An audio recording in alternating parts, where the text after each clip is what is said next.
Barchaga assalomu alaykum. Men sizlar bilan Davronbek. Aynan mana shu akkauntni do'stlar sotdik biz hozir 80 ming so'mga. Ichida gidita 40 mingta tanga va 2,5 mingga yaqin olmos bo'lib qoladi.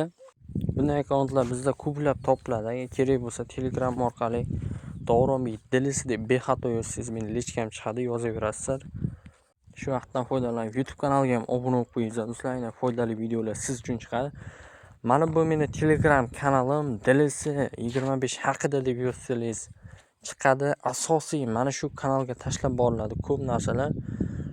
Keyin mana bu kanalda ham sotilayotgan akkauntlar bo'ladi, faqatgina va bizni spot kanalimiz akkaunt kelsa tez sotilib ketyapti. Meni asosiy ishim bilasizlar, o'zi tanga olmos yig'ish. Lekin hozir tanga olmos yig'ilgan akkauntlarni ham sotyapmiz mana shunday qilib. Agar kimga kerak bo'lsa, aynan menga murojaat qilaverasizlar. Mening lichkalarim, kanallarimda turibdi. DLC tanga olmos deb yozsangiz chiqadi. Narxlar ko'p vaqtlardan beri o'zgarayotgani yo'q. Narxlar yaxshi, yomon emas. Любой akkauntga yig'ib beramiz. Faqatgina stadioni yaxshi bo'lishi kerak. Unaqa bot stadionga yig'ib bera olmaymiz. Bot stadionga faqatgina 50 ta coindan boshlab yig'ib berishimiz mumkin, lekin birinchi 60 ming so'mga biza bot stadionga yig'ib bera olmaymiz.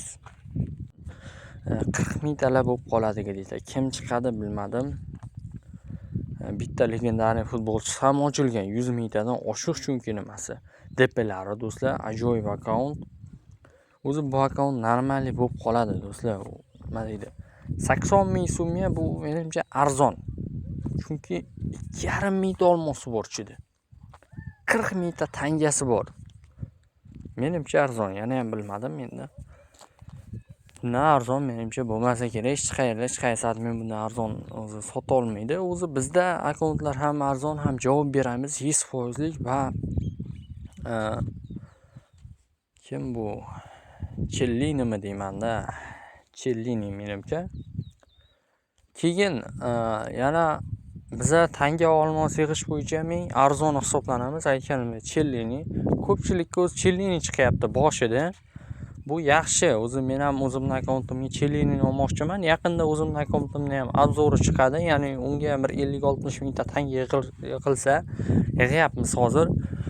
Ana shu akkauntni Olaskom bir ikkita futbolchini full qilamiz. Yaxshi bir ko'rsatib, yana ham tanga olmos qanday tez ishlash kerak ularni ham ko'rsatib beramiz. YouTube kanalimizda aktiv ozroq tushib qolgan. Bir nechta videolarimizdan uni yaxshi ko'rinmayapti. Shu aktivni harakatdamiz hozir. Bunga ham yaqin juda ham birdaniga olsa bo'ladi. Mana bu yerda bosyur, ya'ni 50%, 150%, 75%liklari ham bor. Birdaniga olsa bo'ladi. Yana bitta afsonaviy legendariy futbolchini. Albatta aktivni ko'tarish uchun qo'ldan kelguncha harakat qilyapmiz YouTube kanalimizga. Aktiv tushganning sabablari bor, chunki bizga strayk kelib tushgan, ketma-ket, shuning uchun ham aktiv tushgan. Aktiv ham yaqin orada qayta tiklanadi degan umiddamiz. Demak, hammaga omad. YouTube kanaliga obuna bo'lib qo'yishni unutmang. Hozir bir ikkita futbolchi ham olamiz. Ha do'stlar, hech qanday muammo yo'q. Ishonchsizlik, boshqa narsalarda muammo yo'q. Chunki ko'ryapsizlar, mana hammasi, agar kimdir birovlar ishonmayman unda bunday deydiganlar ham bo'ladi. Lekin biza hammaga to'g'ri akkaunt sotib kelyapmiz shu vaqtgacha va bundan keyin ham bir ishonmayman deyish uchun hech qanday sabab yo'q. Kimlar spot so'raydi, boshqa shunaqa narsalar ham bo'ladi. Xullas kalom, akkaunt kerak bo'lsa yoki tanga olmos kerak bo'lsa, yozaverasizlar Telegram orqali. YouTube kanaliga obuna bo'lib qo'yishni unutmang. Hammaga xayr, salomat bo'ling.